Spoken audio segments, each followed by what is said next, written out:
It seems that lately, the people who hate Jews are more interested in Jewish DNA than Jews themselves. Some even claim we're afraid to show our DNA results because they think it will provide some sort of evidence that Jews don't come from Judea, also known as the land of Israel. Well, today I'm going to reveal the results of my own genetic test, which I found fascinating. I'm no geneticist, but I do have some thoughts on what I discovered. So I took a cheek swab test with the company MyHeritage back when I was in the US. Note that Israel does have stricter policies regarding DNA testing and treats it more as a medical or legal procedure rather than a casual consumer product managed by commercial companies. Contrary to the lies that people spread online, testing in Israel is not illegal and can be done through a local doctor. It's just handled with more privacy concerns due to the sensitivity of a person's genetic data. Okay, now that we got that out of the way, here are my results. 97.7% Ashkenazi Jewish, not surprising. 1.5% Mizrahi Jewish, from Iranian or Iraqi background, that's very surprising.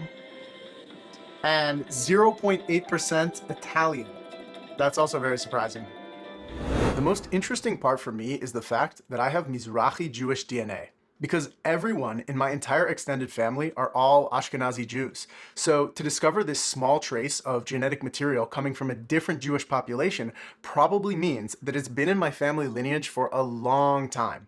This supports the idea that before the various Jewish populations around the world became separated by long distances, they actually were together.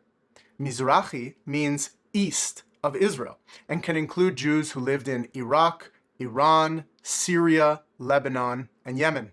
Now, the majority of my DNA being Ashkenazi Jewish isn't a surprise, but it does reinforce the idea that my ancestors were a very tight-knit group for a long time that married almost exclusively within their network and were not constantly intermixing with local populations. Intermarriage and legitimate conversions into the Jewish people were rare.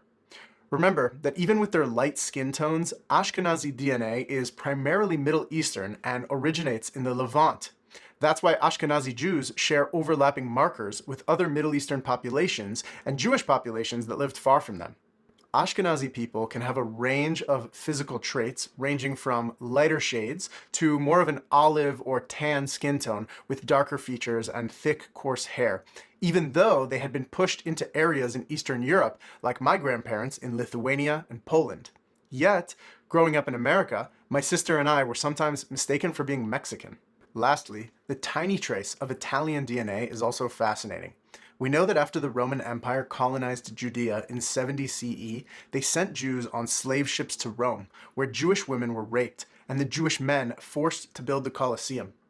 I imagine that some of the Romans' genetic material was introduced into the Jewish population through force, and perhaps that's where some of the Italian genetic markers originate. We have to keep in mind that DNA testing is still a relatively new science, which is improving rapidly with time. Jews don't use DNA results to define Jewish identity, and we shouldn't obsess over a DNA scorecard. But we can appreciate that we now have modern tools to scientifically support that we are who we know we are.